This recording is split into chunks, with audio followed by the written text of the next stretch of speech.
আসসালামু আলাইকুম।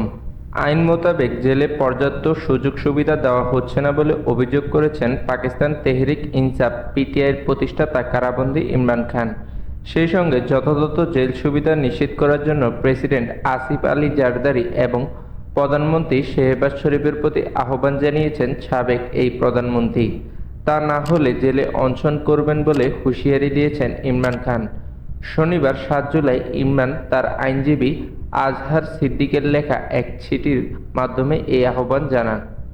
দেশটির জুডিশিয়াল অ্যাক্টিজম প্যানেলের প্রধান আজহার সিদ্দিকী জানিয়েছেন, চিঠিতে পিটিআই প্রধানকে আইন অনুযায়ী বাধ্যতামূলক সুযোগ সুবিধাগুলো দেওয়া হচ্ছে না এবং তার শুভাকাঙ্ক্ষীদের সঙ্গে দেখা করতেও দেওয়া হচ্ছে না বলে অভিযোগ জানানো হয়েছে। চিঠিতে এই বলে প্রশ্ন তোলা হয়েছে, ইমরান খানের সঙ্গে লোকজনের দেখা করা বাধা দেওয়া হচ্ছে কেন? সেই সঙ্গে কারাগারে তাকে মৌলিক সুযোগ সুবিধা দেওয়ার প্রয়োজনীয়তার উপর জোর দেওয়া হয়েছে।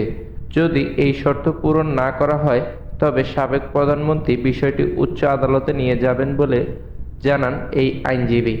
শুক্রবার আদালতে হাজিরা দেওয়ার সময় ইমরান খান দেশটির প্রধান বিচারপতি সিজেপি কাজী ফয়েজ ইসার প্রতি তার আস্থার অভাব প্রকাশ করেন। এই সময় ইমরান খান অনশনে যাওয়ার ইচ্ছার কথাও ঘোষণা করেন। তিনি বলেন, আমি আমার আইনজীবীদের সঙ্গে আলোচনা করে অনশনের চূড়ান্ত তারিখ ঘোষণা করব।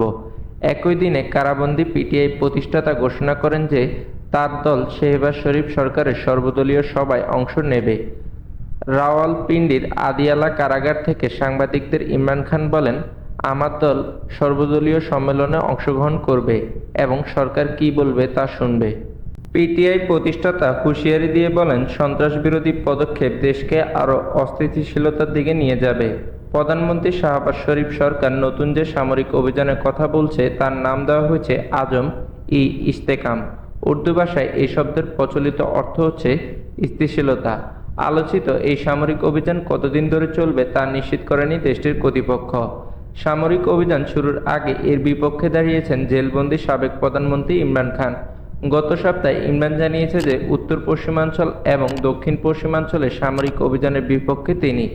এরপরও এই অভিযান সম্পর্কে শেহবাজ শরীফ সরকারের সর্বদলীয় সভায় অংশ নেওয়ার কথা জানিয়েছেন ইমরান।